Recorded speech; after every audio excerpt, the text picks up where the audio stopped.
स्वागत है इस डीप डाइव में। आज का विषय है भारत का सूचना का अधिकार अधिनियम 2005। हाँ, मतलब आरटीआई एक्ट। जी, हमारे पास जो स्रोत है वो है implementation of RTI act in India, experience and road map. ये वो कानून है जिसने हम नागरिकों को सरकारी जानकारी पाने का एक कानूनी हक दिया है। बिल्कुल। और कमाल की बात यह है कि इसकी शुरुआत ना कहीं पार्लियामेंट से नहीं हुई। हाँ, ये दिलचस्प है। हाँ, राजस्थान के गांव से हुई, जहां मजदूर किसान शक्ति संगठन यानी MKSS ने अपने हक के लिए बिल और मस्टर रोल की कॉपी मांगी। जी जी, वो बिल, वाउचर, मस्टर रोल। हाँ, वहीं से मतलब एक तरह से पारदर्शिता की मांग शुरू हुई। बिल्कुल। और MKSS जैसे जो जमीनी आंदोलन थे, और फिर हर्षमंदार जी, अन्ना हजारे जैसे लोगों की कोशिशें भी थी। हाँ हाँ। इन सब ने मिलकर एक नेशनल कैंपेन खड़ा किया, NCPRI। और फिर जाके 2005 में ये कानून बना। अच्छा। ये दिखाता है कि मतलब लोग जब दबाव बनाते हैं तो कितना फर्क पड़ सकता है। हाँ, सही बात। तो अब देखते हैं कि ये कानून आखिर है क्या, करता क्या है, कहाँ तक फैला है। हाँ, इसका दायरा तो काफी बड़ा लगता है। ये केंद्र, राज्य और जो लोकल गवर्नमेंट है, हाँ, तीनों स्तरों पर लागू होता है। और सिर्फ सरकार ही नहीं, विधायिका, कार्यपालिका, न्यायपालिका, सब पर। हाँ, मतलब सरकार की तीनों शाखाएं भी आ गई। और सिर्फ सरकारी दफ्तर ही नहीं, अच्छा। कोई भी सार्वजनिक प्राधिकरण, पब्लिक अथॉरिटी, जिसे सरकार से ठीक ठाक फंडिंग मिलती है, मतलब सब्सटैंशियली फाइनेंस्ड शब्द इस्तेमाल हुआ है, हाँ, सुना ही है। वो भी इसके दायरे में आता है।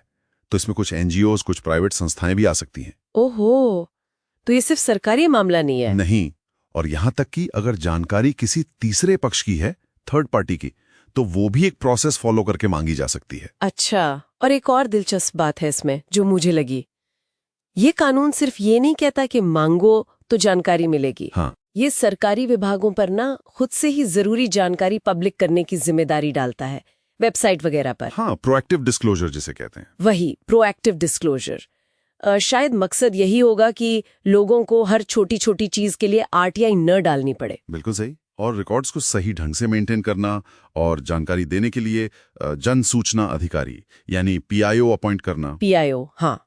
ये सब भी इसी का हिस्सा है। और सबसे जरूरी बात, टाइम लिमिट। जानकारी देने की समय सीमा तय है। हाँ, ये बहुत जरूरी है। कितनी है?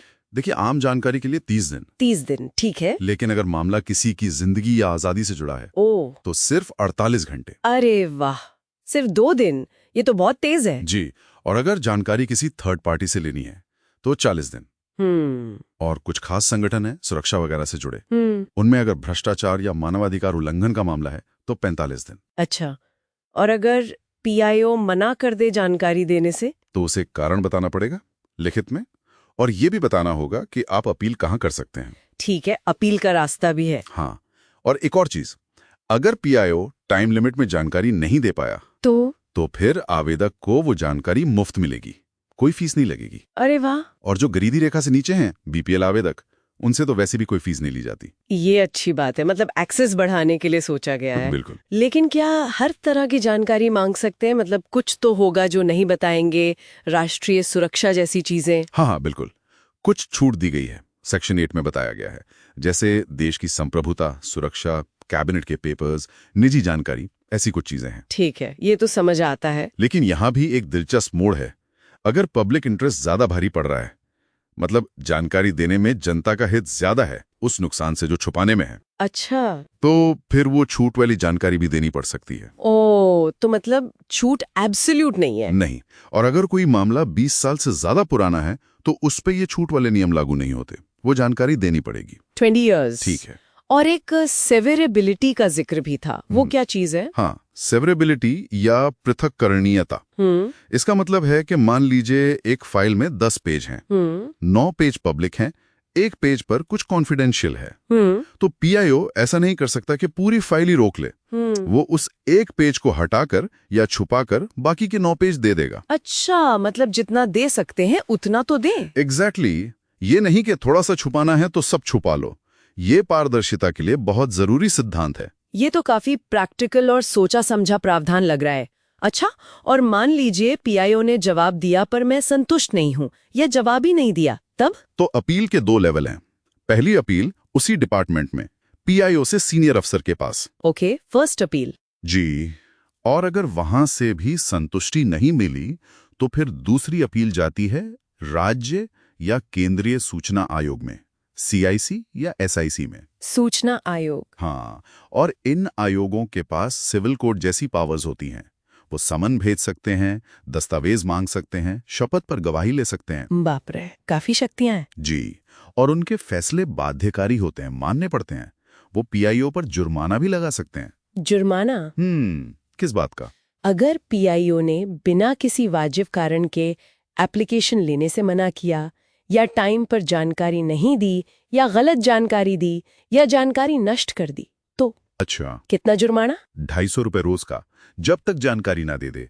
और ये मैक्सिमम 25,000 रुपए तक जा सकता है। 25,000 रुपए? हाँ, और ये जुर्माना PIO की सैलरी से कटता है। मतलब डिपार्टमेंट पर नहीं, अफसर पर व्यक्तिगत रूप से लगता है। ओ, ये तो तगड़ा है। इससे तो जवाबदेही बढ़ती होगी। बिल्कुल। बार बार गलती करने पर डिसिप्लिनरी एक्शन की सिफारिश भी हो सकती है। हालांकि अगर PIO ने नेक नियति से गुड फेस में काम किया है तो उसे कानूनी कार्रवाई से प्रोटेक्शन भी है। लेकिन एक कमी का जिक्र भी था स्रोत में, वो पर्याप्त रूप से वित्त पोषित वाली बात। हाँ, सब्सटैंशियली फाइनेंस्ड। उसकी परिभाषा साफ नहीं है, ऐसा कहा गया है। इसका क्या असर होता होगा? देखिए, ये एक बड़ी समस्या है, क्योंकि जब ये साफ नहीं है कि पर्याप्त कितना होता है, तो ये तय करना मुश्किल हो जाता है कि कौन सी गैर सरकारी संस्था जिसे सरकार से मदद मिलती है वो RTI के दायरे में आएगी या नहीं। हाँ, कंफ्यूजन हो सकता है। और इससे कुछ संस्थाएं शायद जवाबदेही से बच निकलती हों, भले ही उन्हें पब्लिक का पैसा मिल रहा हो। ये पारदर्शिता में एक तरह की रुकावट है। सही कहा।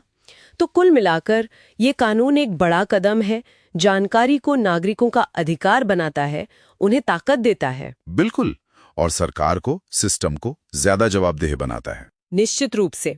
इसने मतलब सरकार और जनता के बीच इंफॉर्मेशन के फ्लो को तो बिल्कुल बदल दिया है। हाँ, इसमें कोई शक नहीं। और जाते जाते एक सवाल सोचने के लिए छोड़ा जा सकता है। बताइए। कि जब कानून में पर्याप्त वित्त पोषण जैसे शब्द जानबूझकर या अनजाने में अस्पष्ट रह जाते हैं, तो क्या ये उन ताकतवर संस्थानों को, जो सीधे तौर पर तो सरकारी नहीं हैं, पर जनता के पैसे का इस्तेमाल करती हैं, उन्हें जवाबदेही से बचने का एक रास्ता नहीं दे देता? सोचने वाली बात है।